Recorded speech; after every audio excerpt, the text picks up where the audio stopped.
మనము ప్రభు బలలో చేయవేకమునపు మనం పరీక్షించుకోవడానికై కొరింథీయులకు రాసినటువంటి మొదటి పత్రిక 11వ అధ్యాయం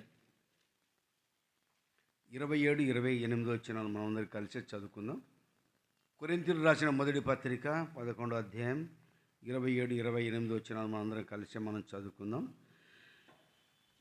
కాబట్టి ఎవడు అయోగ్యముగా ప్రభు యొక్క రొట్టె తినును లేక ఆయన పాత్రను త్రాగును వాడు ప్రభు యొక్క శరీరమును గూర్చి రక్తమును గూర్చి అపరాధియగం. కాబట్టి ప్రతి మనుష్యుడు తన్ను తాను పరీక్షించుకొనవలెను, అలాగూ చేసి ఆ రొట్టె తిని ఆ పాత్ర నుండి త్రాగవలెను. మొదటి సమూయేలు గ్రంథం 12వ అధ్యాయం 12వ అధ్యాయం 22, 23, 24 మనం మార్చి చదువుకుందాం.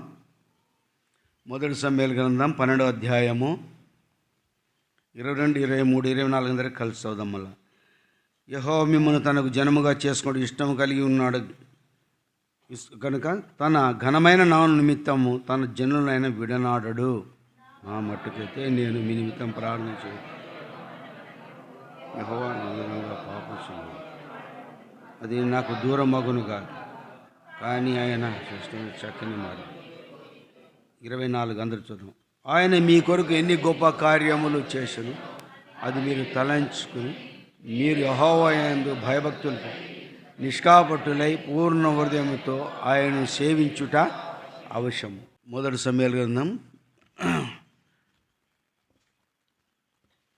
12వ అధ్యాయంలో మనము చూస్తూ వచ్చినటువంటి మాటలు మనము జ్ఞాపకం చేసుకుంటే, ఇక్కడ యెహోవా మిమ్మును తనకు జనముగా చేసుకున్నటకు ఇష్టము కలిగి ఉన్నాడు. ఎందుకంటే తన ఘనమైన నామ నిమిత్తం దేవుని నామమును మహిమ కలగాలని దేవుడు మనల్ని మొట్టమొదటిగా మనల్ని ఇష్టపడ్డాడు. తన ఘనమైన నామము నీవు నేను మనం ఆయన ఆరాధించినప్పుడు దేవునికి ఏం కలుగుతుందంట? మహిమ కలుగుతుంది. తన మహిమ నిమిత్తమే దేవుడు నిన్ను నన్ను ఏం చేశాడు? ఇక్కడ రక్షించుకున్నాడు. అయితే సమూయేలు ఇక్కడ వారితో ఇశ్రాయేలు ప్రజలకు చెప్తున్నటువంటి మాటలు మనం ఇక్కడ చూస్తున్నాం. ఎందుకంటే ఇశ్రాయేలు ప్రజలకు రాజు లేడు, అయితే దేవుడే వారిని ఏలేవాడిగా ఉన్నాడు. దేవుడే వారికి రాజు.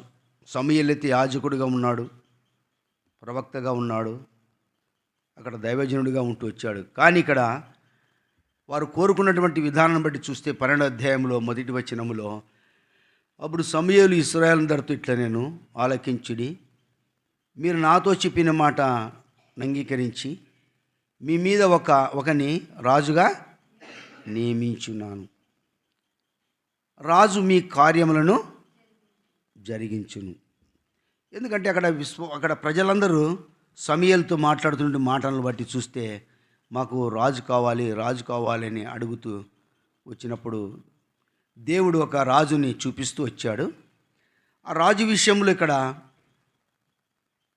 పలుకుతున్నటువంటి మాటలు, అంతేకాకుండా తను వారి మధ్య ఎట్లా నివసించాడో కూడా చెప్తున్నాడు.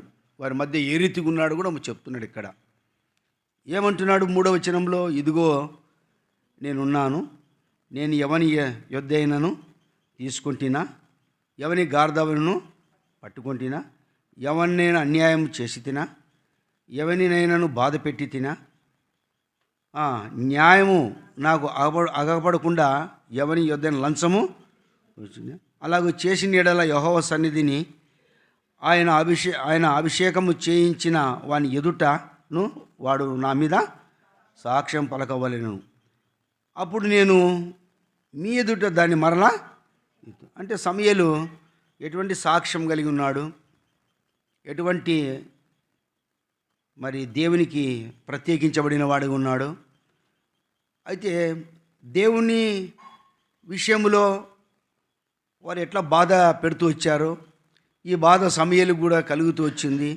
అయితే ఈ పరిస్థితుల్లో సమూయేలు అంటున్నాడు, సరే మీరు కోరుకున్న రాజును మీకు దేవుడు అనుగ్రహిస్తాడు. అంతేకాదు అక్కడ అనేక విషయాలు ఉన్నాయి. మీ రాజు ఎట్లా ఉండాలి, ఏ రీతి ఉండాలి, ఇవన్నీ ప్రశ్నలు ఉన్నాయి. అయితే ఇక్కడ సమూయేలు చెప్తున్న మాట, మీ మీద ఒక రాజుగా నియమించి ఉన్నాను, రాజు మీ కార్యములను జరిగించును అంతే. ఎందుకంటే నేను తల నిలిచిన ముసలివాడనంట, నా కుమారులు కూడా మీ మధ్య ఉన్నారు. అయితే ఇక్కడ ఇశ్రాయేలు ప్రజలతో ఇక్కడ సమూయేలు చెప్తున్నటువంటి మాట ఏంటంటే 23వ వచనంలో, దేవుడు మిమ్మల్ని జనులుగా చేసుకుని ఇష్టం కలిగి ఉన్నాడు. అయితే ఇక్కడ ఏమంటున్నాడంటే 23వ వచనంలో, నా మట్టుకు నేను మీ నిమిత్తము ప్రార్థించడం మానడం వలన యెహోవాకు విరోధముగా పాపం చేసిన అది నాకు దూరమవునుగా. కానీ ఇక్కడ మనం చూస్తున్నాం కానీ అంటే ఇక్కడ కానీ శ్రేష్టమైన చక్కని మార్గమును మీకు, అంటే ఇక్కడ కానీ శ్రేష్టమైన చక్కని మార్గం మీకు బోధింతును. ఏమంటే ఆయన మీ కొరకు ఎన్ని గొప్ప కార్యములు చేసెను అది తలంచుకొని, అంటే ఆయన మనకు శ్రేష్టమైనటువంటి మార్గం, ఎటువంటి శ్రేష్టమైన చక్కని మార్గం. ఎందుకంటే ఈ మార్గం అనేది చాలా ప్రాముఖ్యమైనది. అందుకనే కీర్తనకారుడు అంటాడు 77వ అధ్యాయం 3వ వచనంలో ఏమన్నాడంటే అక్కడ, దేవా మీ 77వ అధ్యాయం 13వ వచనమ్మా,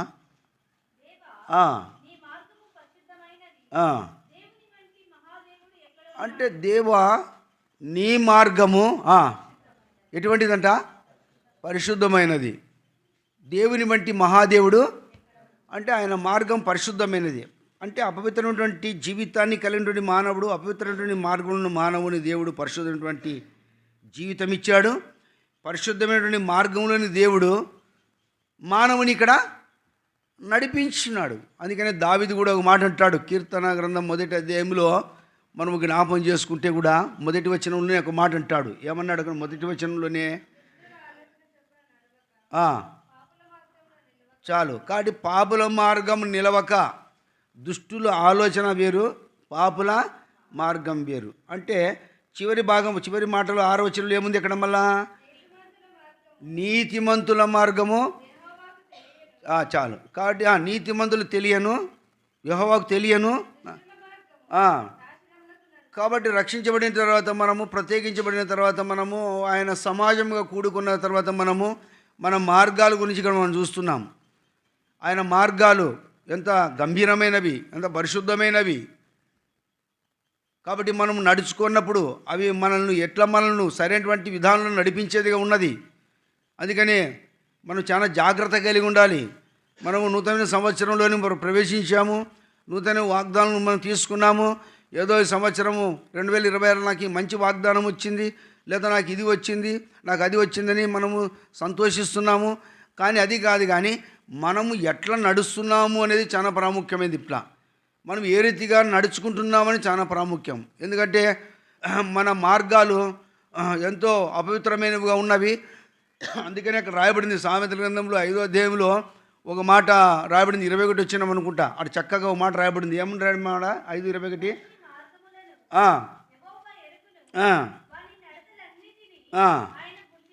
కాబట్టి ఇక్కడ నరుని మార్గములు అంటే నరుని మార్గము యెహోవా ఎరుగును.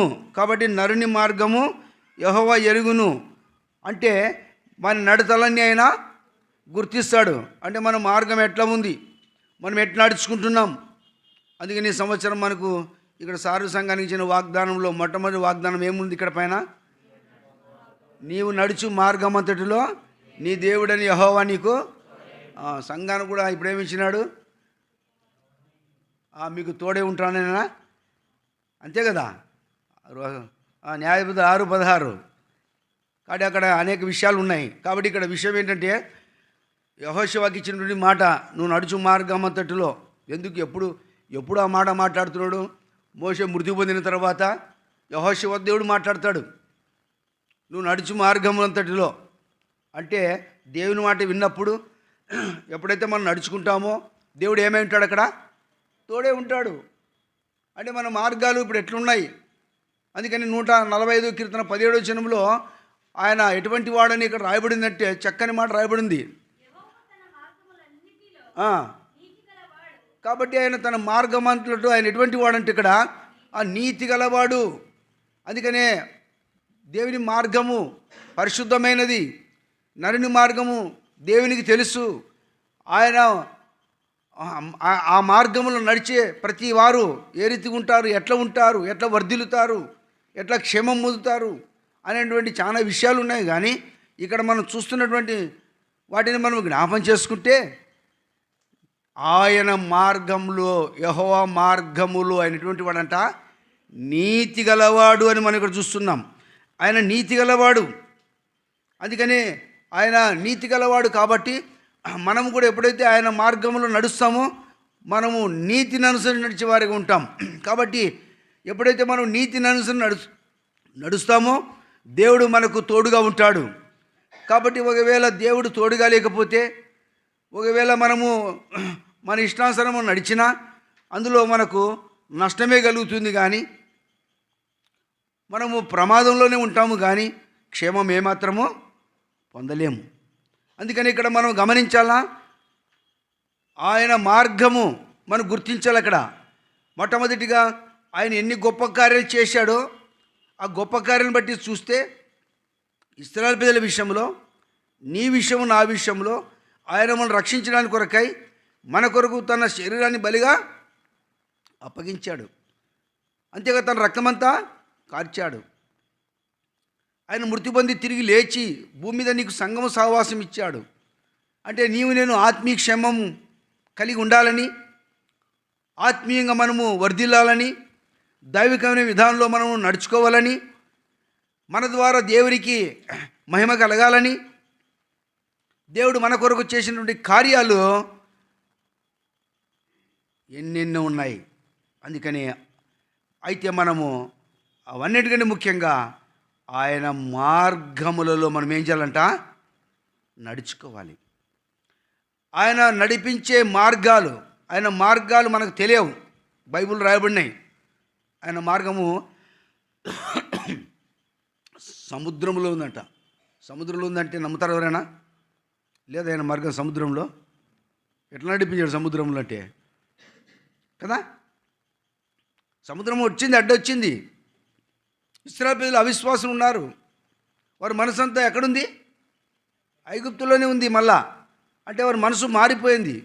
ఎందుకు మాకు శ్రమ, ఎందుకు మాకు ఇబ్బందులు, మేము ఐగుప్తులో నుండి మేము బాగుంటాం కదా, అక్కడేం సమాధులు లేవని ఇక్కడికి వస్తామే. ఇప్పుడు మాకు ఎదురుగా ఏముంది? ఎర్ర సముద్రం ఉంది, వెనకలేముంది? ఫరో సైన్యం ఉంది. మరి ఇప్పుడు పరిస్థితులు ఎట్లా?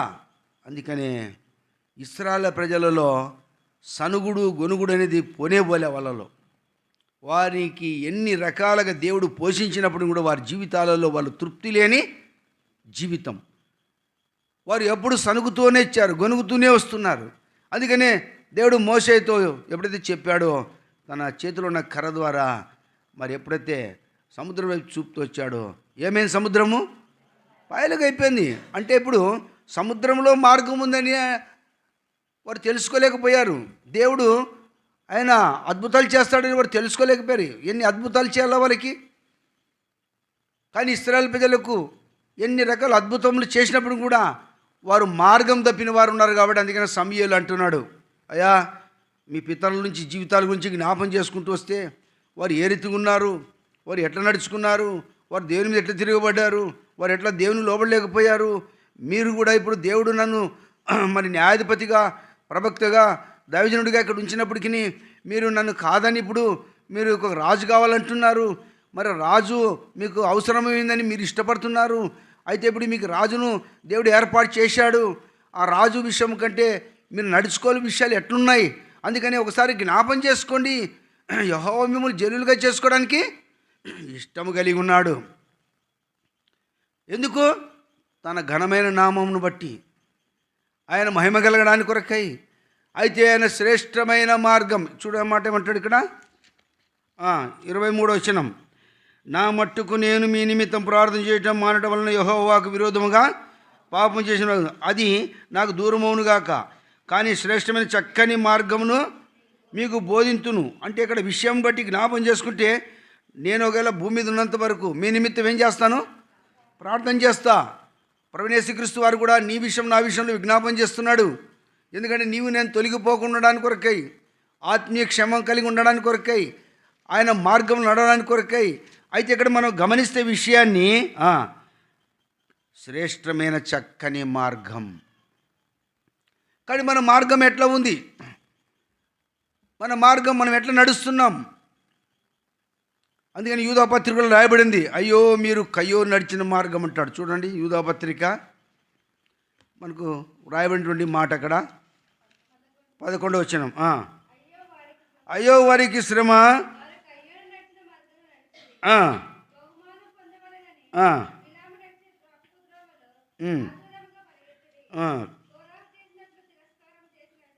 కాబట్టి ఇక్కడ అయ్యో వారికి శ్రమ, వారు కయ్యోను నడిచిన మార్గం నడిచిరి, బహుమానం పొందవలనని బిలాము నడిచిన తప్పు త్రోవలు అతురముగా పరిగెత్తిరి. కోరావు చేసినట్టు తిరస్కారం చేసి నశించిరి. ఎందుకు ఈ మాటలు రాయబడ్డాయి? యుగాంతమందు మనకు బుద్ధి కలడానికి, దైవికంగా నడుచుకోవడానికి, హెచ్చరికగా. ఎవరిని మనం హెచ్చరిక చేస్తారు చెప్పండి? ఎవరైనా హెచ్చరిక చేస్తే మనం బయట లోబడతామా? లోబడం. అయితే దేవుడే నీకు నాకు ఇక్కడ ఏం చేస్తున్నాడు? హెచ్చరిక చేస్తున్నాడు. అయ్యా నువ్వు నడిచే మార్గం ఎట్లుంది? కయ్యోను ఏం చేశాడు? కయ్యోను ఎట్లా నడిచాడు? ఆ మార్గంలో ఏముంది? కయ్యోను నరహంతకుడుగా చేయబడ్డాడు. అసూయను బట్టి, ద్వేషాన్ని బట్టి, దీవెనలు రాని కారణాన్ని బట్టి కయ్యోను ఎంత దుర్మార్గంగా ప్రవర్తించాడు. అందుకని ఆశీర్వాదాలు పోగొట్టుకున్నాడు, శాపం తెచ్చుకున్నాడు. అంతేనా? దేవుని కోపం వచ్చింది, దేవుని సహవాసం కోల్పోయాడు. ఎంత భయంకరమైనటువంటి పరిస్థితులు అక్కడ జరిగాయి. మానవుడు దేవునికి దూరం కావడం ఏంటి? దేవునికి మానవులు ఎందుకు కోపం వస్తుంది? ఇప్పుడు కూడా దేవుడు మన ఎందుకు కోపడుతున్నాడు? ఆయన కోపపడు వేళ ఆయన సన్నిధిలో ఎవడు నిలవగలడు? ఆయన కోపం నిమిషం మాత్రం ఉంటుందంట, ఆయన దయ ఆవిష్కారం ఉంటుంది. అందుకని ఇప్పుడు ఆయన దయ మన ఎడలు ఉంది కాబట్టి ఈనాడు మనము మన పరిస్థితిని గురించి ఇక్కడ జ్ఞాపం చేసుకుంటున్నాం. మనం ఏ మార్గం నడుస్తున్నాం, మనం నడిచే మార్గం ఎట్లా ఉంది, ఏ రీతిగా ఉంది? అందుకని ఇక్కడ సమూయేలు అంటున్నాడు, ఏమన్నాడు ఇక్కడ?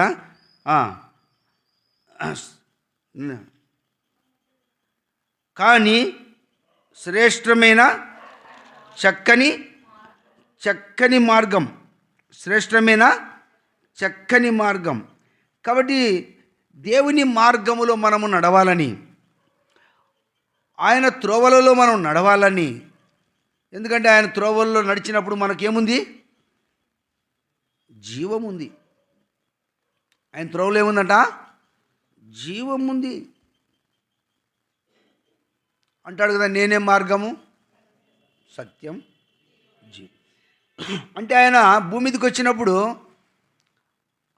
ఆయన మార్గములో జీవం ఉందని దేవుని వాక్యం రాయబడింది. అందుకని ఆయన మాట విన్నప్పుడు,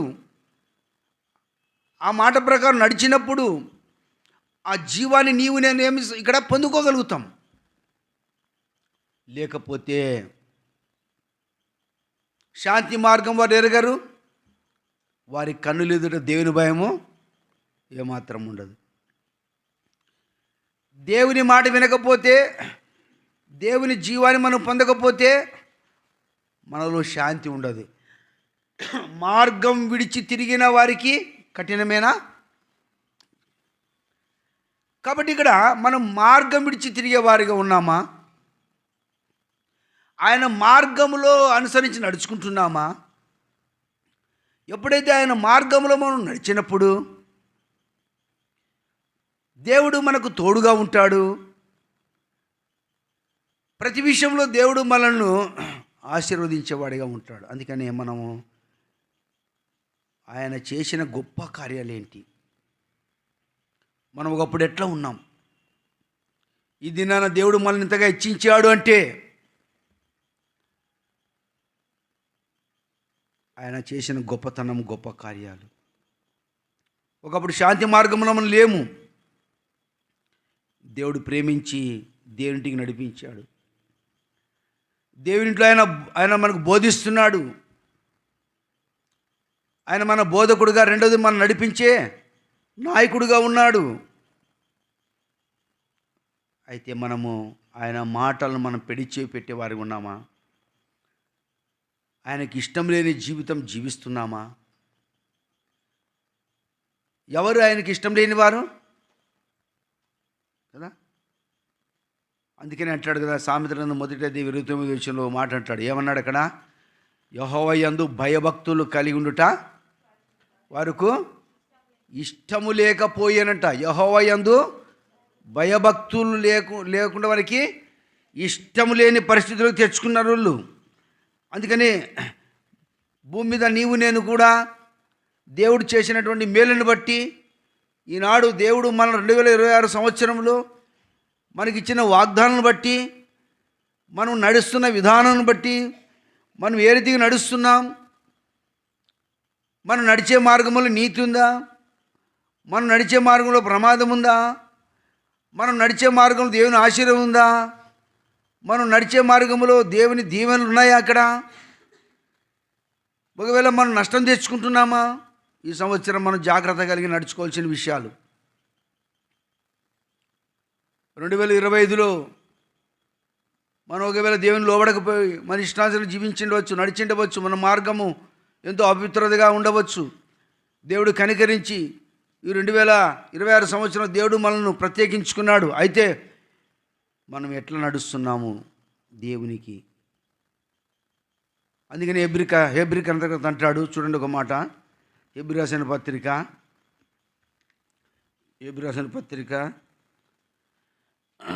10వ అధ్యాయము 19వ వచనం చూడమ్మా.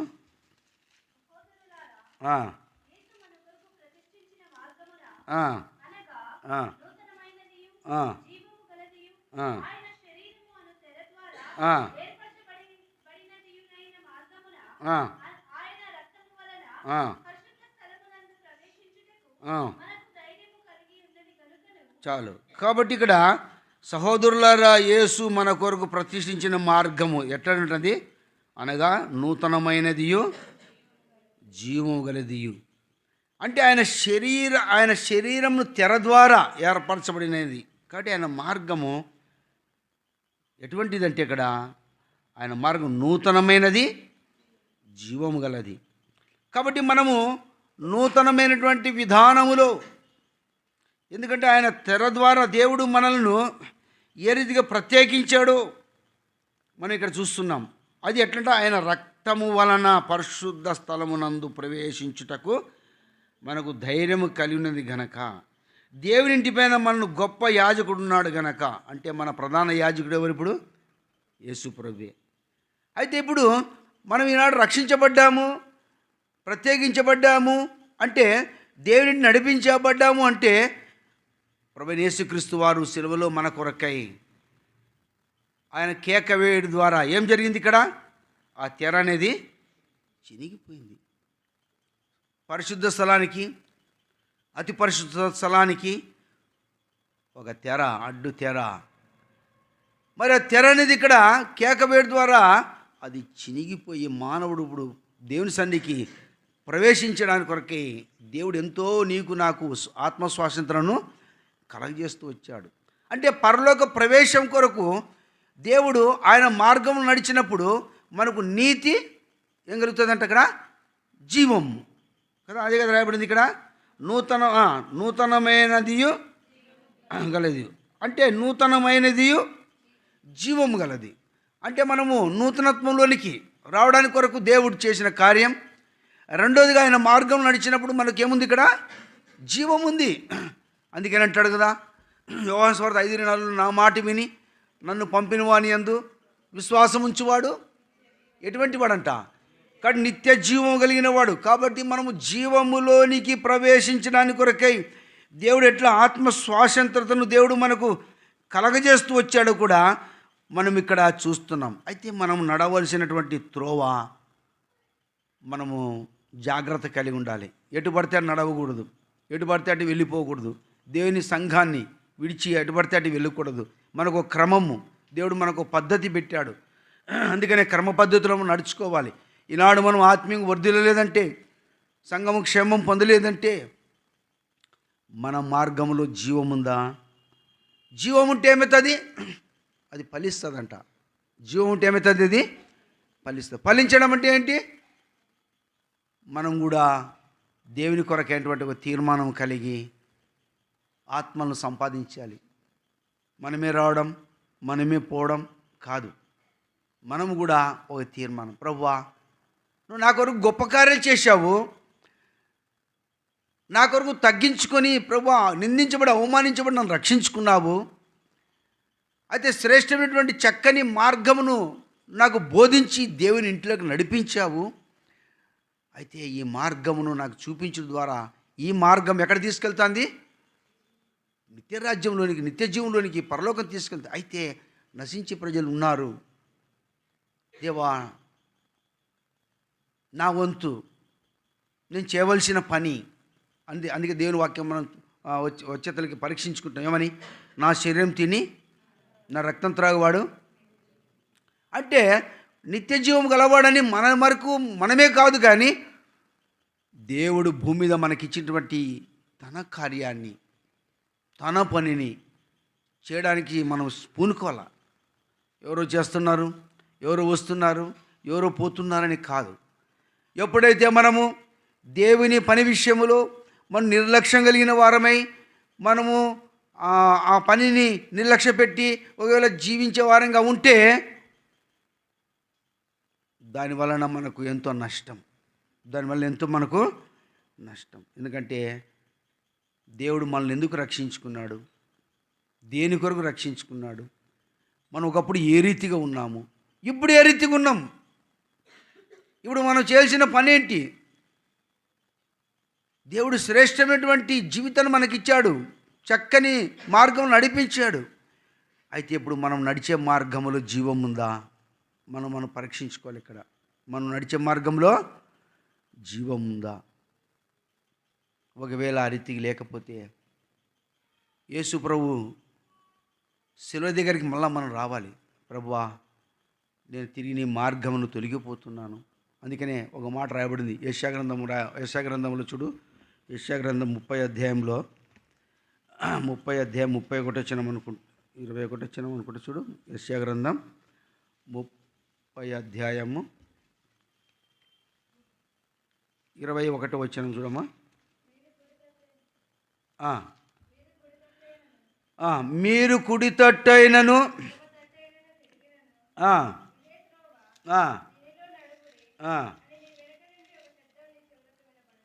కాబట్టి మీరు కుడి తట్టుకైనను ఎడమ తట్టుకైనను తిరిగిన ఎడలా కదా.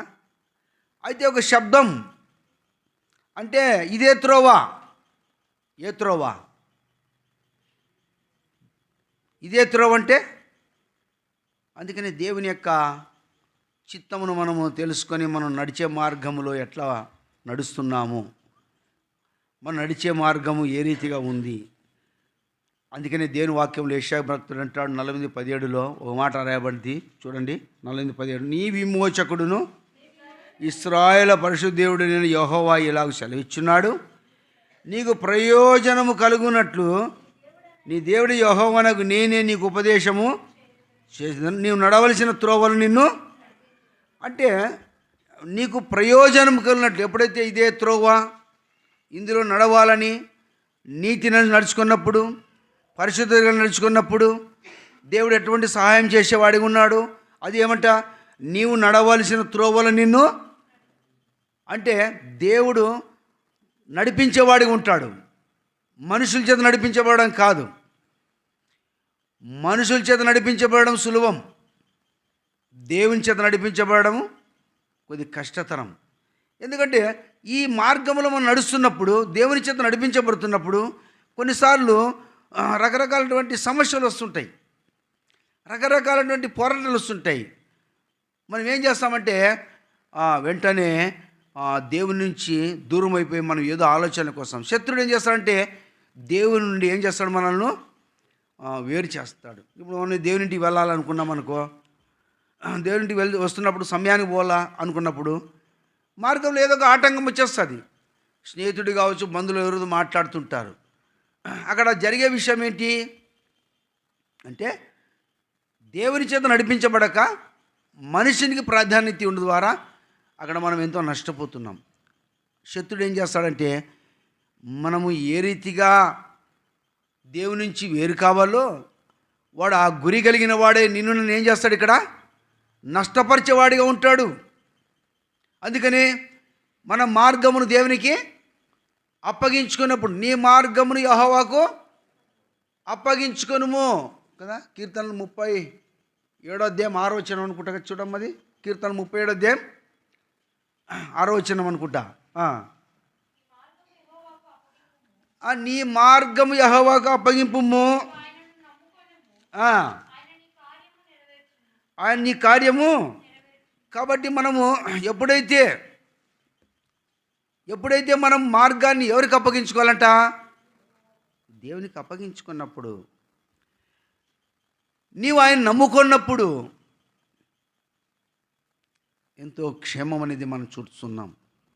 అందుకని దావీదు ఊరికని చెప్పలే ఆ మాట. ఏమని? దుష్టుల ఆలోచించు నడవక, పాపుల మార్గం నిలవక, అపహాసాలు కూర్చొని చోట. దావీదు కూడా ఎన్నో రకాల శ్రమలు గుండా వచ్చాడు కాబట్టి, సమస్య గుండా వచ్చాడు కాబట్టి, అరే పాపుల మార్గంలో మనము నడవకూడదు, నిలవకూడదు, ప్రత్యేకంగా ఉండాలి. నేను ఎవరిని అనేది మనకు ప్రశ్న వేసుకోవాలి. నేను ఎవరిని? ఇప్పుడు నేను ఎక్కడ ఉండాలా? నేను చేయవలసినటువంటి పని ఏంటి? కాబట్టి మనము ప్రశ్న వేసుకోవాలా. మన మట్టుకు, నీ మట్టుకు నీవు, నా మట్టుకు నేను. చాలాసార్లు మనకు ఇబ్బందులు, సమస్యలు ఎదురవుతుంటాయి. కుటుంబంలో కావచ్చు, ఉద్యోగంలో కావచ్చు, చేసే పని కాడ కావచ్చు, బంధువుల మధ్య కావచ్చు, స్నేహితుల మధ్య కావచ్చు.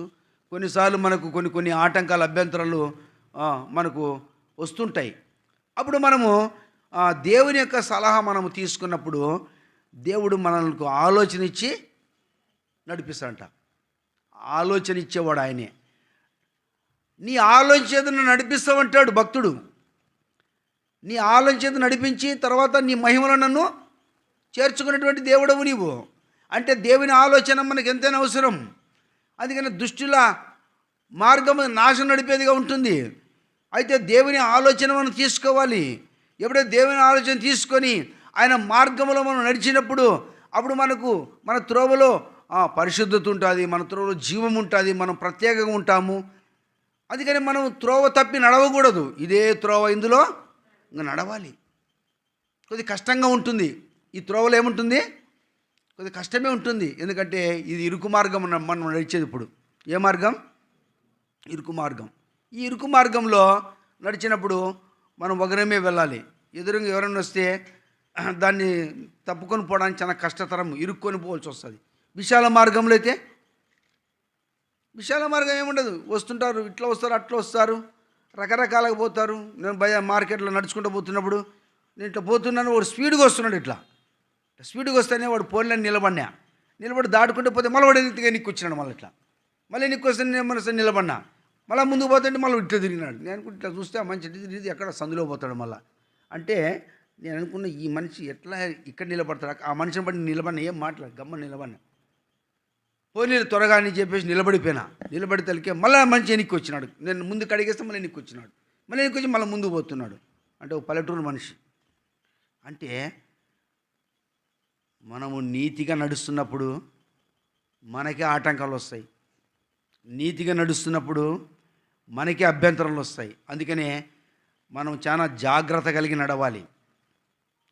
ఎప్పుడైతే జాగ్రత్త కలిగి మనం నడుస్తామో మనల్ని మనము కాపాడుకుంటాం. ఒకవేళ జాగ్రత్త కలిగి నడవకపోతే మనకు అపాయం ఉంది. అక్కడ మనం నడిచే మార్గంలో ఏముంది? అపాయం ఉంది. అందుకని మధ్యాహ్న కాల సమయంలో మనం తెలుసుకో విషయం ఏంటంటే, ఇక్కడ దేవుడు మనకు ఎటువంటి చక్కని మార్గం, ఆయన మార్గములో మనల్ని నడిపించాడు. ఆయన మార్గము దేవునింటికి తీసుకొని వచ్చింది. మనం దేవునింట్లో వచ్చిన తర్వాత ఇక్కడ మనము దేవుని సన్నిధిలో నేర్చుకోవాల్సిన విషయాలు ఎన్నో ఉన్నాయి. ఇది ఇంతటితో అయిపోలేదు. ఇది జీవపు ఊట. ఇది వాక్యం ఇదేంట, జీవపు ఊట. వస్తూనే ఉంటారు, చెప్తూనే ఉంటారు, మంచి రకరకాల స్పెషల్ మీటింగ్ జరుగుతూనే ఉంటాయి. ఊరు చెప్పినాడు, అబ్బా బాగుందన్నా, బాగా చెప్పినాను, ఇప్పుడు భలే ఉందన్నా అని అనుకుంటూ పోతాము. మనకు అట్లా అనుకుంటూ పోతుంటాం. కానీ మళ్ళీ తిరిగి మనం ఏం చేస్తాము, మన ఆత్మీయ జీవితాన్ని దైవికంగా ఉంచుకోలేక మన మార్గాన్నే మనం నడుచుకుంటాం. మళ్ళా మన మార్గాన్ని మనమును నడుచుకుంటూ అలాగే వెళ్ళిపోతాం. అంటే జీవితంలో మార్పు లేదు. మళ్ళా జీవితంలో ఏం లేదు, మార్పు లేదు. దైవికమైన విధానంలో ఉండాలని అనుకొని ఇక్కడ తీర్మానం చేసుకుంటాం, కానీ బయటికి పోతే తీర్మానం అయిపోతుంది, మారిపోతుంది. ఏదో మనం వస్తుంటాం, మన వరకు మనం పోతుంటాం. జరుగుతున్న పరిస్థితులన్నీ ఇవే. అయితే మనము నడిచేటువంటి మార్గాన్ని బట్టి అనేకులు కూడా గుర్తిస్తుంటారు మనం ఏ రీతిగా నడుచుకుంటున్నాం. అందుకని నరుని మార్గం యెహోవా ఎరుగును, ఆయనకు తెలుసు. నీ నడక నా నడక, నువ్వు కూర్చోండి నేను కూర్చుండుట, నీ మాట నా మాట అన్ని దేవునికి తెలుసు. అందుకనే ప్రకటనలు జీవ జల బుగ్గ దగ్గర ఏం చేస్తాంట అని నడిపిస్తా అంటే ఊరికైనా మన ఇష్టానుసారం నడుస్తామనే నడిచే వాగ్దానాలు ఉన్నాయి. దాంట్లో మనం ఆ వాగ్దానంలో నిలబడాలి. వాగ్దాన ప్రకారం మనం ప్రార్థన చేసుకోవాలి. వాగ్దాన ప్రకారం ఇక్కడ జరుగుతున్నటువంటి కూడికల్లో తీర్మానం చేసుకోవాలి. జీవజల బుగ్గల వద్దకు మనం నడవాలంటే మనం కూడా ఆయన జీవాన్ని పొంది ఆయన ఆలోచన ప్రకారం మనం నడుచుకున్నప్పుడు, మనం తీర్మానం కలిగి ఉన్నప్పుడు, దేవుడు ఒకానొక దినమున ఒకవేళ మనల్ని కన్నా పిలిస్తే సరాసరిగా మనం అప్పుడు జీవజల బొగ్గ నడిపించే విధానంలో మనం ఉంటాం. లేకపోతే నష్టపోతాము. మనం యాత్రికులము, పరదేశులము. ఈ ఊరు మంది కాదంట. మన ఊరు ఏది మన ఊరు పరలోకం. మన యాత్రికులము, పరదేశులము. మా ఊరు పరలోకమే. ఈ లోకం కాదు శాశ్వతమైంది. ఆ పరలోకానికి నిత్యజీవం కలిగించేటువంటి స్థలంలోకి వెళ్ళాలంటే మనము నీతి కలిగిన వారమే నడుచుకోవాలి, ప్రత్యేకంగా నడుచుకోవాలి. దేవుడు మన కొరకు శ్రమపడి, ఆయన మన కొరకు అన్యాయ తీరు కొనుపోబడి, అన్యాయంగా మన మధ్యకు తీసుకొచ్చిన ఆయన శరీరాన్ని రక్తాన్ని జ్ఞాపం చేసుకొని, ప్రభా నా కొరకు అన్యాయ తీర్పు పొందుతూ వచ్చావు, అన్యాయంగా శిక్షించబడుతూ వచ్చావు, అన్యాయంగా నువ్వు ఆ శరీరాన్ని ఎర్రటిలో ఆ రొట్టె వల్ల మార్చబడుతూ వచ్చావు. అయితే నేను కూడా ఒకప్పుడు అన్యాయంలో ఉన్నప్పుడు నన్ను న్యాయవంతురాలుగా చేయాలి. నువ్వేం చేసావు? నా కొరకు నువ్వు అప్పగించుకున్నావు. అన్యాయస్తుడైన నన్ను, నా జీవితాన్ని నువ్వు మార్చి చక్కని మార్గం నడిపించి నన్ను ప్రత్యేకించి నీ కుమార్తెగా చేసుకున్నావు. నీ సంఘములో ఒక అంగముగా చేశావు. నీ శిరస్సు కింద ఉండేటువంటి యోగ్యత నాకు ఇచ్చావు. ప్రభువా నన్ను కూడా ఒక అవయవంగా చేసుకున్నావు. నీ పని చేసేవారిగా నన్ను చేసుకున్నావు. అయితే మరలా నేను నిన్ను నీకు అన్యాయంగా వ్యతిరేకంగా నడుస్తున్నాను ప్రభువా. అన్యాయంగా నీ బలలో చేవేస్తున్నాను ప్రభువా. నేనేనా నీవేనా? దేవుడు మన మధ్యకి తీసుకొచ్చింది ఇది ఎటువంటిది అంట? ఈ యొక్క శరీరము, రక్తము, రొట్టె, ద్రాక్ష రసము ఎట్లొచ్చిందంట? ఏ రీతికి వచ్చింది?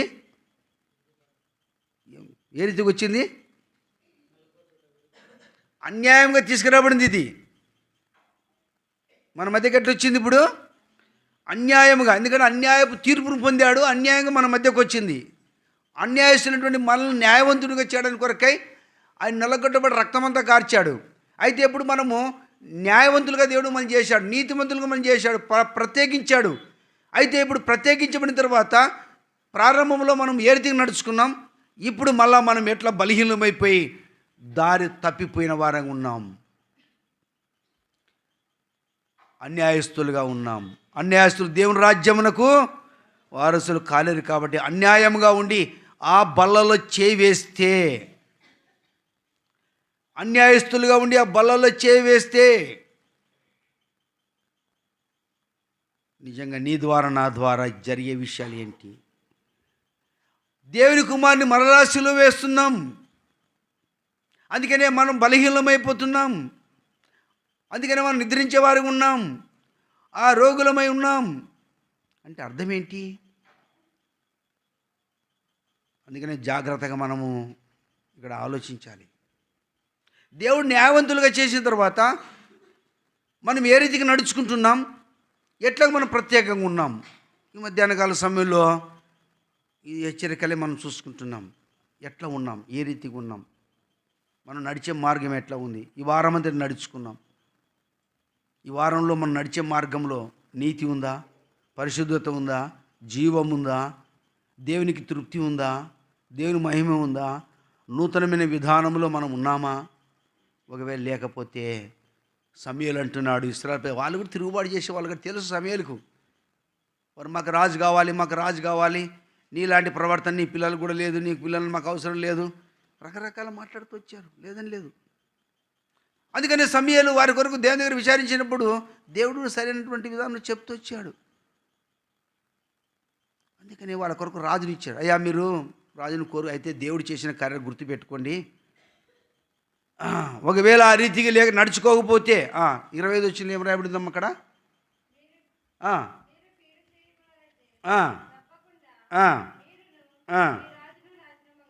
కాబట్టి మీరు కీడు చేసిన వారైతే కాబట్టి ఇక్కడ మనం జాగ్రత్త కలిగి నడుచుకోవాలి. మీరు నడుచుకోకపోతే మీరును మీ రాజును ఏంది మాట? కాబట్టి వాళ్ళే కదా కోరుకుండేది. ఎవరు కావాలని కోరుకున్నారు? రాజు కావాలని కోరుకున్నారు. రాజు కాదు ప్రాముఖ్యమేడా, నడిపింపు చాలా ప్రాముఖ్యం, పరిశుద్ధత చాలా ప్రాముఖ్యం, ప్రవర్తన చాలా ప్రాముఖ్యం, దేవుని అడుగుజాడలు నడవడం చాలా ప్రాముఖ్యం. మనుషులు ఒకవేళ మన మీద ఏలుబడి చేసి నడిపించవచ్చు. అయితే మనల్ని ఏలేబడి ఎవరు? మన రాజు ఎవరు?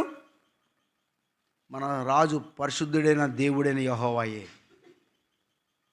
అందుకని ఆయన యూదుల రాజుగా పుట్టేశాడు. ఒకటే పరి యూదుల రాజుగా వచ్చేసాడు లోకంలోనికి. ఆయన రాజుగా ప్రభుగా రానిటువంటి దేవుడిగా ఉన్నాడు. అయితే ఇప్పుడు మనం ఆయన రాజరికం కింద మనం ఏ రీతిగా ఉన్నాం? అక్కడ వారు మాత్రం కోరుకున్నది వాస్తవమే. సరే మీకు రాజుని ఏర్పాటు చేశాను, అయితే దేవుడు మీ కొరకు ఎన్ని గొప్ప కార్యాలు చేశాడు. ఏం చేయాలంట? అది తలంచుకొని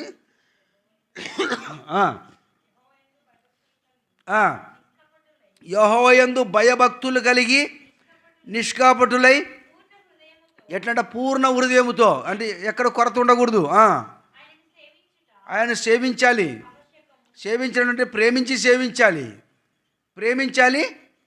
నీ దేవుడి యెహోవా నువ్వు ప్రేమించి సేవించాలి. అంటే నడుచుకోవడం అంటే ప్రేమించడమే.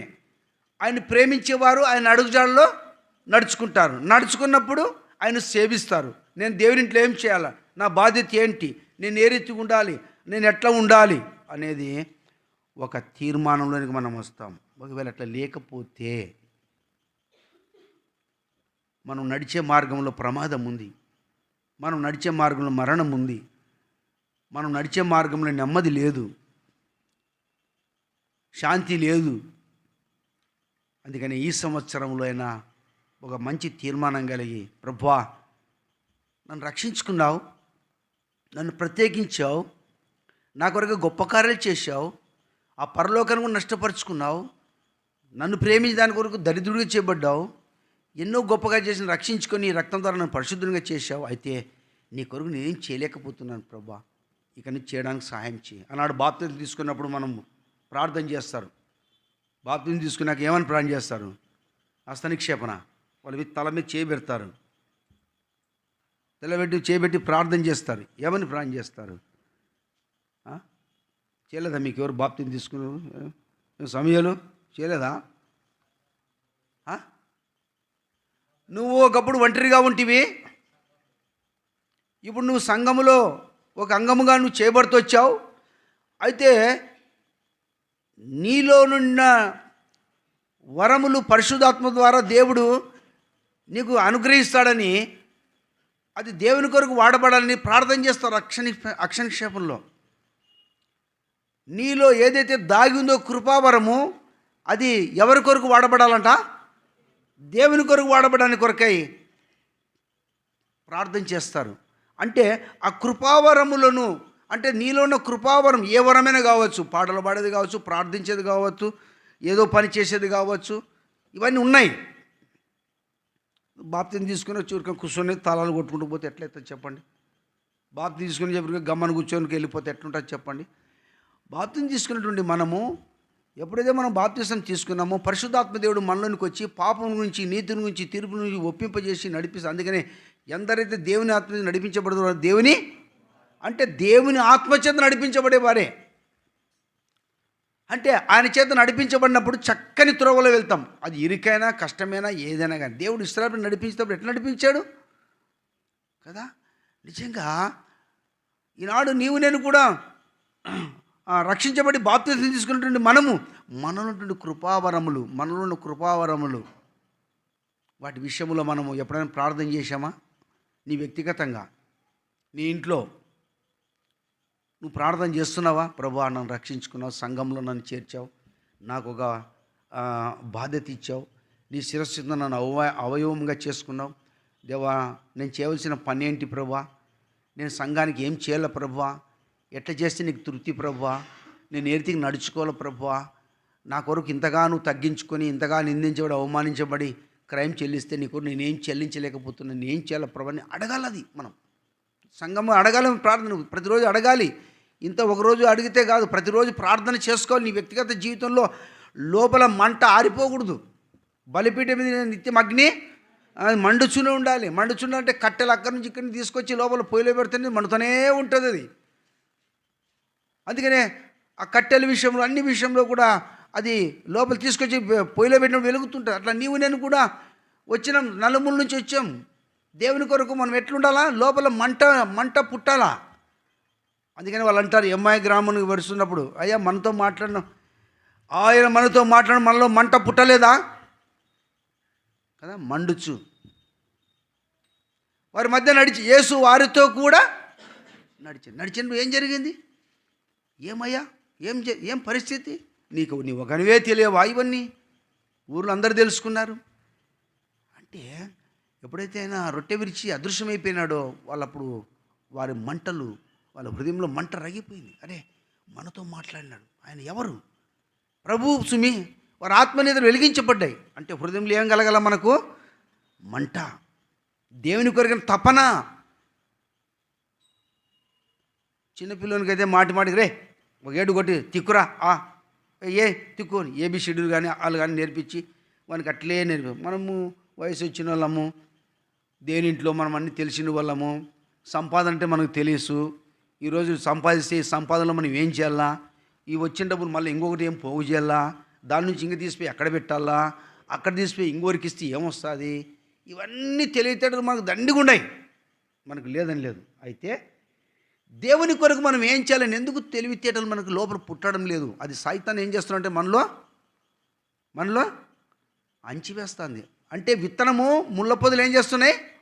అంచివేస్తున్నాయి. లేదా రాతి నెలలో పడింది, వేరు అనేది ఏమవుతుంది? ఎండిపోయింది, విశ్వాసం పోగొట్టుకునే పరిస్థితి అయిపోయింది.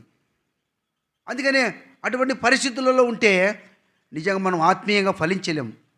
అందుకనే మనము జాగ్రత్త కలిగి, తీర్మానం కలిగి, ప్రభు కొరకైన రోషం కలిగి, ప్రభా ఈ సంవత్సరమైనా ఒక్క ఆత్మనాన్ని కంటాను ప్రభా, పిల్లలకు అన్యానం, శరీరకమైన పిల్లలు కాదు ఇప్పుడు మనకు కాల్చింది, ఆత్మీయ పిల్లలు. ఒక్క ఆత్మనైనా ప్రభా నాకు ఇస్తావా? ఈ సంవత్సరం ప్రార్థన చేసుకొని వ్యక్తిగతంగా ఈ సంవత్సరం పోరాడు ఒక్క ఆత్మ కొరకు. నీ ఇంటి పక్కలోళ్ళు కావచ్చు, నీ ఉద్యోగస్తులు ఉండేవారు కావచ్చు, నువ్వు పనిచేసే ఆ వ్యక్తి కొరకు వెంటాడు ప్రార్థించే ఆ వ్యక్తి కొరకు. ఆ వ్యక్తి ఒక్క ఆత్మను రక్షించుకుంటే చాలు. మనం ఉండే 50 మంది ఉన్నాం, 100 మంది ఉన్నాం ఇక్కడ అందరం. 2027లో 200 మంది అవుతారు. మన 100 మంది ఉంటే ఒకరు ఒక ఆత్మ అంటే ఎంతమంది అవుతారు? ఏం పలకరు? మరి కావాలని ఉందే లేదా 200 మంది? మరి తీర్మానాలు ఉండాలి. ఒక ముసలాయమ్మ, ఆమె సద్యన్నము తినాలంటే ఒక వచనము చదివించుకున్నప్పుడు 18 అంట, వాక్యం చదివినప్పుడు 18 అంట.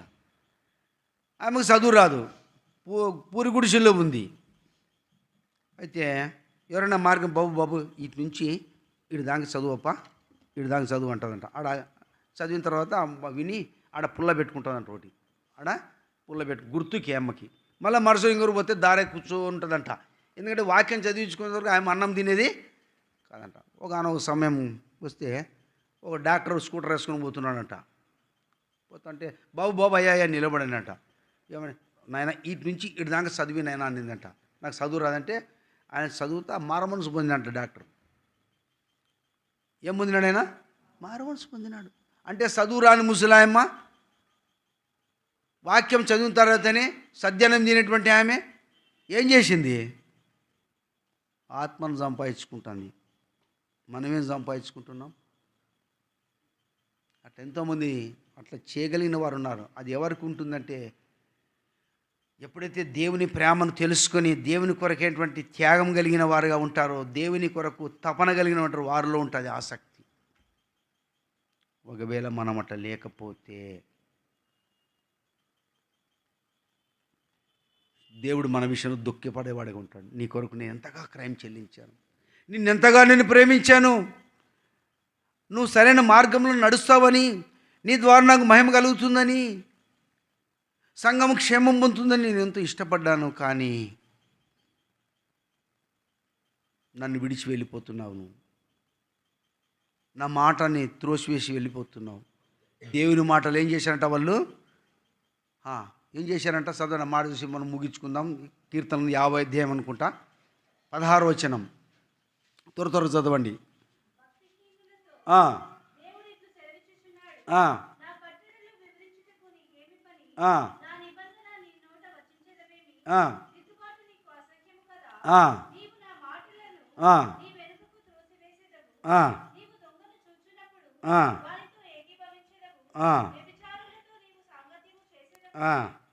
చాలు.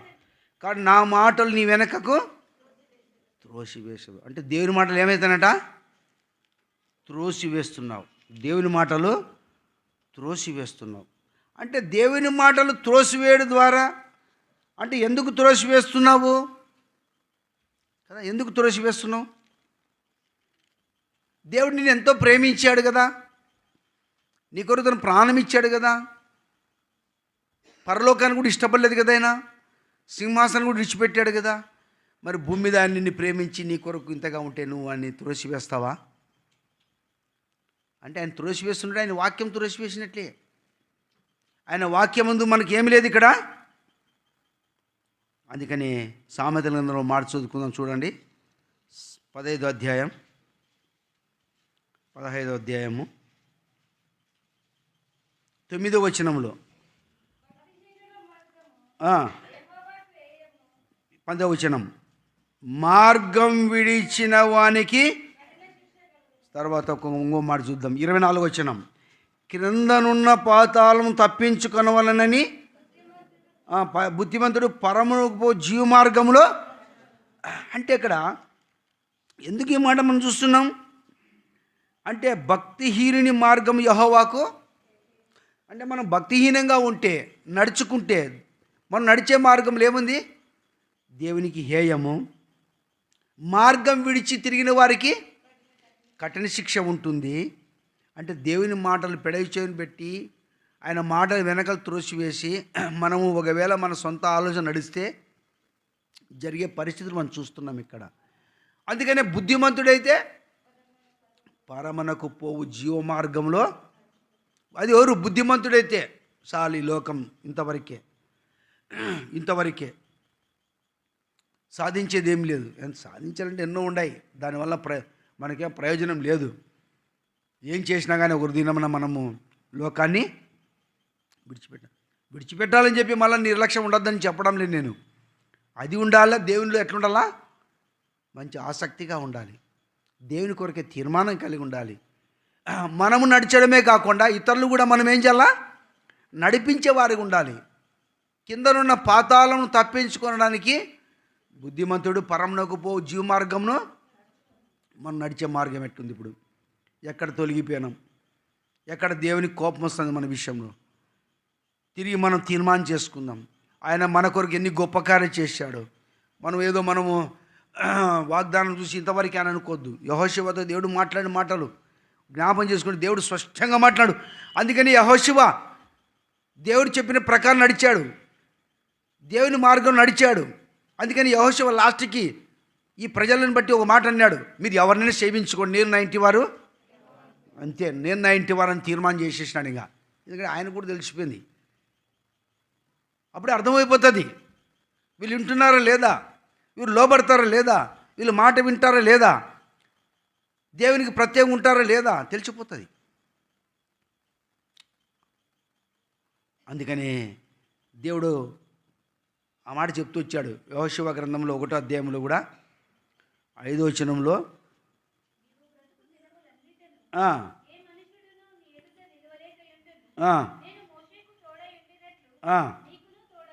అన్నాడు కదా. మళ్ళీ ఇక్కడ వచ్చేతలకి ఏమన్నాడు? ఇక్కడ 9వ వచనంలో నేను నీకు ఆజ్ఞ ఇచ్చా కదా, నువ్వు నిబ్బరంగా ఉండి ధైర్యంగా ఉండు, దిగులొద్దు,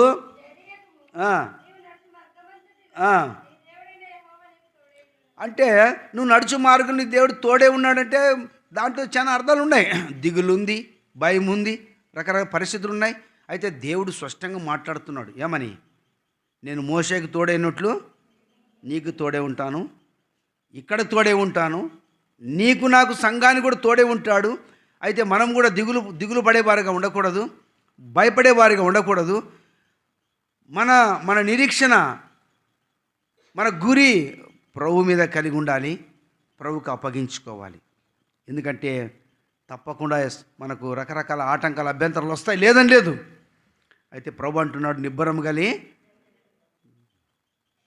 కలిగి ధైర్యంగా ఉండు. ఎప్పుడైతే నిబ్బరం కలిగి ధైర్యంగా ఉంటావో దేవుడు తోడే ఉంటాడు. భయపడతామో, దిగులు పడతామో, దానివల్ల ఎంతో నష్టం ఉంటుంది. అయితే దైవికమైన భయం అవసరం. దైవికమైన భయం కలిగి, యెహోవా యందు భయభక్తులు కలిగి మనం ఎట్లుండాలంట? నిష్కాపటులై. ఎప్పుడైతే మనం ఆయన సన్నిధిలో నడుచుకుంటామో,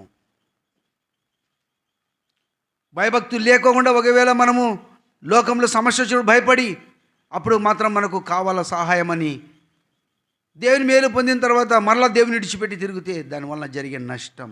అందుకనే ఈ మధ్యాహ్న కాలం పరీక్షించుకుందాం.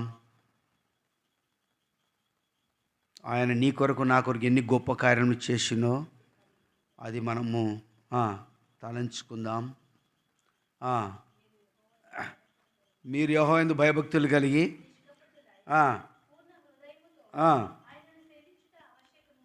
కాబట్టి పూర్ణ హృదయంతో భయభక్తులు కలిగి ఎట్లుండాలంట? పూర్ణ హృదయంతో ఆయన సేవించుట. కాబట్టి మనకు కూడా ఎంతైనా అవసరం. జ్ఞాపం చేసుకొని ఆయన ఎన్ని గొప్ప కార్యాలు చేశాడో. ఈనాడు సంఘం ఇచ్చాడు, సహవాసం ఇచ్చాడు, ప్రార్థించేవాడిని ఇచ్చాడు, బల్లా ఇచ్చాడు, వారం కుడికలు ఇచ్చాడు, బైబిల్ స్టడీ ఇచ్చాడు. వీటన్నిటిలో మనం సిద్ధపడుతుండాలా. ఇతరులు కూడా మనం ఏం చేయాలా? సిద్ధపరచాలి. సిద్ధపరిచి సంఘములో ఒక దినాన ఒకవేళ మనం ఈ లోకాన్ని ఇస్తే ప్రభు మనకి వెల్కమ్ చెప్పేటట్టు ఉండాలి, ఇష్టపడే వారిగా ఉండాలా. మన గురి అంతా పరలోకం మీదే ఉండాలి. భూమి మీద ఒకవేళ మనం దేవుడిచ్చిన పని చేసుకుంటా దేవుని కొరకై సాక్షిగా ఉంటూ మనం నడిచే మార్గంలో మనం ఎట్లుండాలంట? పరిశుద్ధత కలిగి ఉండాలి, యథార్థత కలిగి ఉండాలి. మన మార్గాన్ని దేవునికి అప్పగించుకోవాలి. ఆయన మార్గము పరిశుద్ధమైంది, ఆయన మార్గంలో జీవం ఉంది, శాంతి ఉంది, సమాధానం ఉంది. మనం పరీక్షించుకొని ఈ సంవత్సరం మంచి తీర్మానంతో ఉందాం. ఈ దినం ఎందుకో దేవుడు అది ఇచ్చినాడు. మంచి తీర్మానంతో నీ ద్వారా నా ద్వారా సంఘం ఇక్కడ ఏం పొందాలా? క్షేమం పొందాలా. ఆత్మల వర్షం కురవాలి. అక్కడ దేవుని ఆత్మ ఇక్కడ సంచకరువుగా ఉండాలా. పరలతాండం వలె దేవుని వెలుగు ప్రకాశించినట్టుగా దేవుని ప్రజల చేత సంఘం క్షేమాభివృద్ధి పొందినట్టుగా మనం తీర్మానం కలిగి ఉండాలి. ఏదో రావడం, కూర్చోవడం, ఈ వారం ఎవరు వస్తారు, ఇంకో వారం ఇంకొకరు వస్తారు, ఇంకో రోజు ఎన్నుకుంటున్నాం, పోవడం, మళ్ళీ మనం పనులు మనం చేసుకోవడం, మళ్ళీ మనం పని చేసుకోవద్దండి, లేదండి. కానీ ఒక ఆయన అన్నాడంట, ఒక స్థలంలోకి ఇంటర్వ్యూ పోయినాడు. అక్కడ ఉన్న ప్రిన్సిపాల్ అడిగినాడంట, ఏమయ్యా నువ్వు ఇంతకుముందు కాలేజీలో పనిచేస్తా అంటే కదా అన్నాడంట. అవును సార్ అన్నాడంట. మరి నువ్వు కాలేజీలో పనిచేస్తున్నావు, ఇప్పుడు నువ్వు కాలేజీ విడిచిపెట్టి ఎక్కడికి వస్తున్నావు? హై స్కూల్కి వస్తున్నావు. కాలేజీ విడిచిపెట్టి హై స్కూల్కి వస్తున్నావు. నువ్వు ఆ కాలేజీలో పనిచేస్తున్నప్పుడు నీకు 25,000 ఇస్తున్నారు, ఇటుకు వస్తే 7,000 ఇస్తారు, నీకేం సరిపోతుంది అన్నాడంట. నాకు 25,000 ఇచ్చినా తృప్తి లేదన్నాడంట. 25,000 ఇచ్చినా తృప్తి లేదు, 7,000 నాకేముంది, ఎందుకు అట్లా అన్నారంట. ఆడ మాకు ఉన్న ప్రిన్సిపాల్ ఆదివారం కూడా చర్చికి పోనీయకుండా, స్పెషల్ మీటింగ్ ఇవ్వబడినప్పుడు చర్చికి పోనీయకుండా అడ్డగిస్తున్నాడు. ఆడ అప్పుడు 10,000 రూపాయల ఇంట్లో ఉంటిని, నేను ఇక్కడ స్కూల్లో జాయిన్ అయితే 2,000 ఇంట్లో ఉండి ప్రతి ఆదివారం నా భార్య పిల్లలతో నేను ఎక్కడికి పోలా, నేను దేవుని మందిరానికి వెళ్ళాలని తీర్మానం చేసుకొని తగ్గించుకొని ఆటకు వచ్చినాను. ఇప్పుడు 7,000కి వచ్చినట్ట. 25,000 నుంచి తగ్గించుకొని వచ్చినట్టే ఎంత సమర్పణ ఉండాలి ఇప్పుడు? నిజమా కదా అది? అంటే దేవుని కొరకు ఏం చేసినాడు ఇక్కడ? ఆ ఉద్యోగంలో ఆడున్న పరిస్థితిని బట్టి ఆడు వదులుకొని తక్కువ దాంట్లోకి వచ్చి 2,000 ఇంట్లోనే బాడుకుండి దేవుని ప్రతి మీటింగ్కి వెళ్ళాడు. ఈ దినాన ఆయనకు ₹1,00,000 జీతం పైన ఉందంట. నేను ఈ విషయం విన్న విషయాన్ని చెప్తున్నా. దేవుడు ఏం ఆశ్రయించలేదా? మళ్ళా ₹1,00,000 జీతం అన్న పిల్లలు ఎంత ఉన్నంత ఆశ దేవుని ఇంట్లో. నేను నా ఇంటి వారు ఎక్కడుండాలా? కొడుకులేమో బజారు తిరుగుతుంటారు, తల్లులేమో ఎడ కూర్చుంటారు, లేదా కొడుకు ఏమో ఎడ కూర్చుంటే తల్లులేమో ఇంటికాడ ఉండి బారకట్ట ఆడుతుంటారు. అంటే ఇక్కడ ఆర్డర్లే. నేను చెప్తున్నా విషయం. అందుకనే మన కుటుంబం అంతా ఎక్కడ ఉండాలా? అది ఎంత ఉద్యోగమైనా సరే, ఎక్కువైనా సరే తక్కువైనా సరే, ప్రతి మీటింగ్లో నేను ఉండాలనే నేను తగ్గించుకుని ఇటుకు వచ్చినాను అన్నాడంటే మనము ఎంత ఇచ్చినా తక్కువ కాదు. కనబడడం లేదు దేవుని ఇంట్లో, అసలుకి కనపడదు. డ్యూటీ డ్యూటీ డ్యూటీ డ్యూటీ మంచిదే. ముస్కరేంటుండి మీ యజమానులకు మీరేం కావాలా? లోబడి మంచిది. గవర్నమెంట్లో చట్టం ఉంది కాబట్టి కొద్దిగా పనులు ఉంటాయి కాబట్టి తప్పదు. కానీ అదే పనిగా దాన్ని ప్రారంభ దినాల్లో, మేము ఉన్న దినాల్లో కూడా చాలామంది చూస్తూ వచ్చాను. స్పెషల్ మీటింగ్ అంటే టీచర్లు ఉన్నటువంటి ఎంప్లాయీస్ వాళ్ళు ఉద్యోగం లీవ్ పెట్టుకొని వచ్చేవారు. ఆదివారం వాళ్ళు స్పెషల్ క్లాస్ చెప్పాలని చెప్పి గవర్నమెంట్ ఇచ్చేస్తే కూడా లీవ్ పెట్టుకొని దేవుని మాకు ఆ డబ్బు ఎక్స్ట్రా లేకపోతే ఇచ్చిన దేవుని ఇంట్లో వచ్చి ఉండాలని చెప్పి. అది అంతా భార్యాభర్త అందరూ టీచర్లే, భార్యాభర్త అందరూ టీచర్లే, అందరూ కుటుంబంలో కూడా కొంచెం టీచర్లే. ఎందుకో దేవుడు ఆ దినం అట్లా అందరికీ చాలామందికి ఇచ్చి, అందుకనే చాలా మందిరాలన్నీ విస్తరించినాయి. కాబట్టి మధ్యాహ్నం నీ కుటుంబము దేవుని మార్గం నడవాలని, దేవునితో నడవాలని, నువ్వు నడిచినప్పుడు దేవుడు నీకు ముందుగా నడిచేవాడు ఉంటాడని, నీ ముందు నడిచేవాడు నీ దేవుడైన యెహోవా అని, తప్పకుండా ఆయన నిన్ను కుడి ఎడము తొలుక్కోకుండా ఇదే త్రోవని ఇందులో నడిపించేవాడని జ్ఞాపం చేసుకొని తీర్మానం చేసుకుందాం. ఎందుకో ఇది నాన్న దేవుడు నువ్వు నడవాలని, నేను నడవాలని, నువ్వే కాదు బోధించిన నేను కూడా నడవాలి. ఇక్కడ నడవడానికి నేను ఎక్కువ తీర్మానమే చేసుకుంటా. ప్రభు దగ్గర ఎక్కువ నేనే కాదు కుటుంబాన్ని కూడా ఆ రీతికి ఉండడానికి కొరకు హెచ్చరికలు ఎక్కువ ఇస్తూనే ఉంటాం. లేదని లేదు. ఒకవేళ నా మట్టుకు నేను నా పిల్లల్ని విడిచిపెడితే నా పిల్లలు లోకంలో తిరుగుతూ ఉంటే ఎట్లుంటుంది కదా? ఎంత బాధాకరం, ఎంత వేషధారణ అవుతుంది. అందుకని మీరు ఎవరిని సేవించాను, నేను నా ఇంటి వారు కుటుంబంగా రండి. వచ్చే వారం కుటుంబం కనపడతాట ప్రార్థన చేయండి. వాళ్ళు లోబడలేదా? ప్రార్థన చేయండి. ఓ చీటి రాసి మందిరంలో వేయండి. మందిరంలో ప్రకటన చేస్తారు, ఈ పలానా వారి కొరకు ప్రార్థన చేయండి అని. ఉపవాసం ఉండి ప్రార్థన చేయండి, ఏడవండి, రోదన చేయండి. దేవుడు తప్పకుండా నీ కుటుంబాన్ని తప్పకుండా రక్షిస్తాడు. నీ భర్త కావచ్చు, నీ పిల్లలు కావచ్చు, నీ భార్య కావచ్చు, తప్పకుండా దేవుడు లోబడతట్టుగా చేస్తాడు. జ్ఞాపం చేసుకో. ఆయన నీ కొరకు ఎన్ని గొప్ప కార్యాలు చేశాడో అది తలంచుకొని నిర్లక్ష్యంగా జీవించవద్దు. దేవుని కొరకై రోషం పట్టుదల కలిగి ఆయన శిలువ మోయడానికి ముందుకు రా. ఆయన మందసాన్ని మోయడానికి ముందుకు రా. ఆయన కొరకు జీవించడానికి కొరకే సాక్షిగా ముందుకు రా. నిన్ను బట్టి, నువ్వు నడిచే మార్గాన్ని బట్టి ఇతరులు సాక్ష్యం ఇచ్చి ఆయన చక్కగా నడుస్తుంది ఆమె, ఆయన చక్కగా నడుచుకుంటున్నాడు. కొంతమంది ఎట్లా నడుస్తారు వాళ్ళతో నాకు ఈయన కరెక్ట్ ఈమె కరెక్ట్ నడుస్తాను అని చెప్పి నిన్ను చూసి వాళ్ళు ఎక్కడికి రావాలా? దేవునింటికి రావాలా? నిన్ను చూసి అట్లే పారిపోతే ఈమె శతశదానం ఎత్తుకుంటూ తిరుగుతుంది, నేను కూడా శతశదానం అంటే అది కాదు. అది తీర్మానం కలిగి ఉండాల. పరీక్షించుకో. నీ మట్టుకు నీవు, నా మట్టుకు నేను.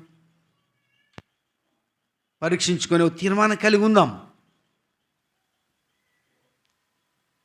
ప్రభుకు అప్పగించుకుందాం. ప్రభువా, నేను ఇంతవరకు నేను అట్లా నడుస్తూ వచ్చాను, నీవు నడిచేది నీకే తెలుసు, ప్రభుకు తెలుసు. అప్పగించుకో. అందుకని సంవత్సరం దేవుడు ఇచ్చిన వాగ్దానాలు అందుకే ఇచ్చాడేమో. ఇది జ్ఞాపం చేసుకొని మనం మంచి తీర్మానం కలిగి మంచి ప్రార్థన పరులుగా సంఘములో దేవునికి మంచి పనివారిగా ఉన్నట్టుగా మనం ప్రతిష్ఠించుకుందాం. మనం పరీక్షించుకుందాం. మోకలందుకు రండి. ప్రార్థనలో ఉందాం. అటు ఇటు చూడొద్దండి. ఒక నిమిషం అటు ఇటు చూడొద్దండి. పరీక్షించుకుందాం. ప్రార్థనలో ఉందాం. దేవుడు నీ కొరకు ఎన్ని గొప్ప కార్యం చేశాడు.